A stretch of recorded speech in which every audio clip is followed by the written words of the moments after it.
အားလုံးပဲမင်္ဂလာပါရှင်ဒီနေ့တော့81 for 81 proof of life challenge မှာပါဝင်ဖြစ်ခဲ့တာလေးတစ်ခုကိုမျှဝေချင်ပါတယ်ကျမကမြန်မာမိသားစုတွေနဲ့အတူ 8.1 km ခြေလျင်တောင်တက်ခရီးမှာပါဝင်ခဲ့တာဖြစ်ပါတယ်တောင်တက်သမားဟောင်းတစ်ယောက်ဖြစ်ပေမဲ့အခုနောက်ပိုင်းမှာတော့ကျမကတောင်တက်ခရီးတွေလည်းမတော်ဖြစ်တာကြပြီလမ်းလျှောက်တာတောင်ပဲဝေးဝေးလံလံမလျှောက်ဖြစ်ဘူးပေါ့နော်အဲ့ဒီတော့အစပိုင်းမှာဆိုလို့ရှိရင်နည်းနည်းလေးစိုးရိမ်နေခဲ့တယ်ဒါပေမဲ့ခရီးစတဲ့အချိန်မှာကျမနဲ့အတူမိတ်ဆွေတွေလည်းရှိတယ်နောက်ပြီးတော့ကလေးတွေတောင်ပဲဒီခရီးစဉ်မှာပါဝင်နေတဲ့အတွက်ကြောင့်မို့လို့လူကအားရှိလာခဲ့ပါတယ်ကျမတို့ကစုရက်ကိုသွားတဲ့အချိန်မှာနည်းနည်းလေးနောက်ကျသွားတဲ့အတွက်ကြောင့်မို့လို့ဒုတိယအသုတ်ဖြစ်သွားပါတယ်အခုတော့ကျမတို့စပြီးတော့ရှောင်လာခဲ့ပါပြီလမ်းကတော့ဖြည်းဖြည်းချင်းနဲ့ဖြည်းဖြည်းလေးမြင့်လာပါတယ်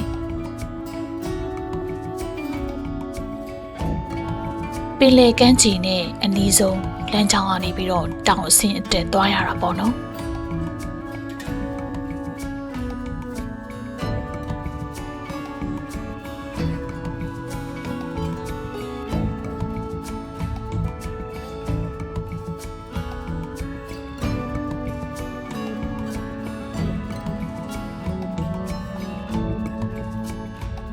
ဒီကုန်းစင်းကိုဆင်းနေရင်းနဲ့အပြန်ကြလို့ရှင်တော့လူကလည်းနည်းနည်းမောလာမှာဆိုတော့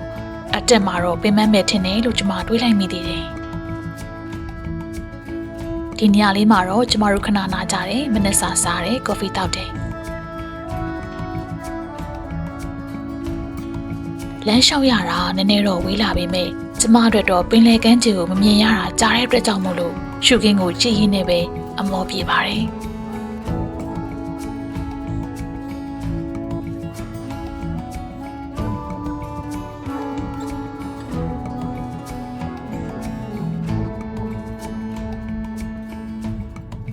ဒီနေရာမှာတော့ပထမအဖွဲကမိတ်ဆွေတွေတတ်မှတ်နေရာကိုရောက်ပြီးတော့ပြန်လှည့်လာတာလည်းကျမတို့တွေ့ပါတယ်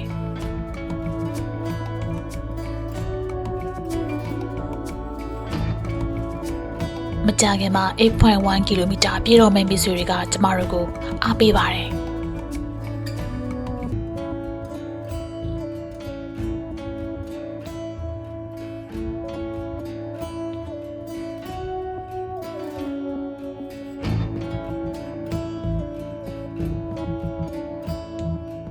ပြီးတော့ကျမတို့လမ်းဆက်လျှောက်လာခဲ့ပါတယ်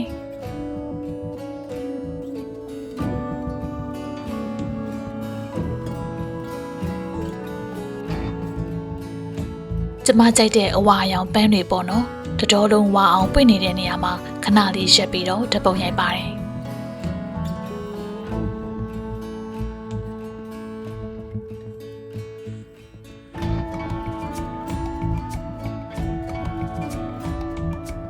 အခုတော့ကျမတို့သတ်မှတ်နေရာကိုရှောက်လာခဲ့ပြီဒီနေရာကနေပြီးကျမတို့ပြန်လဲကြမယ်ရှောက်လာနိုင်ခဲ့ပြီဆိုတဲ့စိတ်နဲ့ကျမသိပျော်ပါတယ်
အခုကျမတို့အပြန်ခရီးစပါပြီ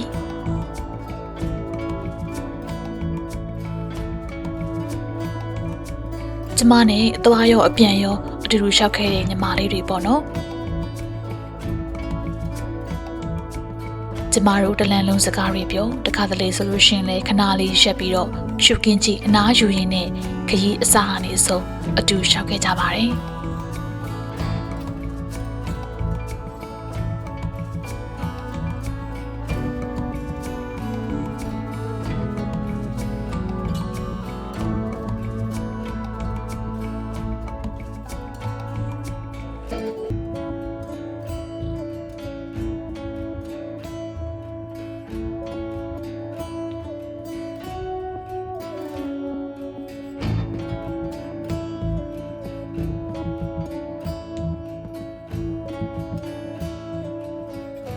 အသွားတော့ကအပြန်ဆိုရင်တော့အတက်ခဲ့မယ်ဆိုပြီးတော့ကျမတွေးခဲ့တဲ့နေရာကိုရှောက်လာပါပြီတကယ်တမ်းကျတော့ထင်ခဲ့သလောက်အတက်ရခက်မနေပဲနဲ့ရှောက်နိုင်ခဲ့ပြီဆိုတဲ့စိတ်နဲ့ကျမအားရှိနေခဲ့ပါတယ်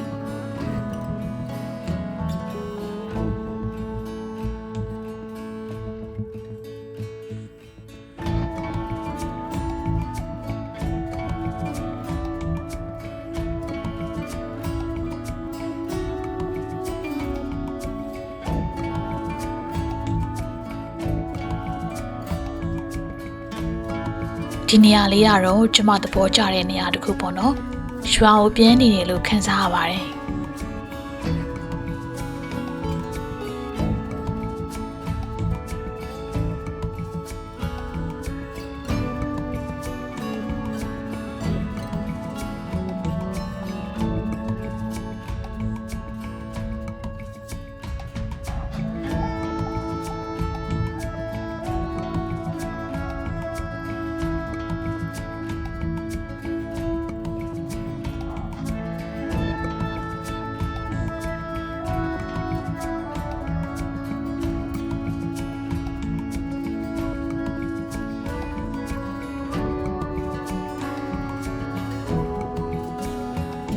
အခုတော့ကျမတို့ခရီးဆုံးကိုရှောက်လာခဲ့ပါပြီ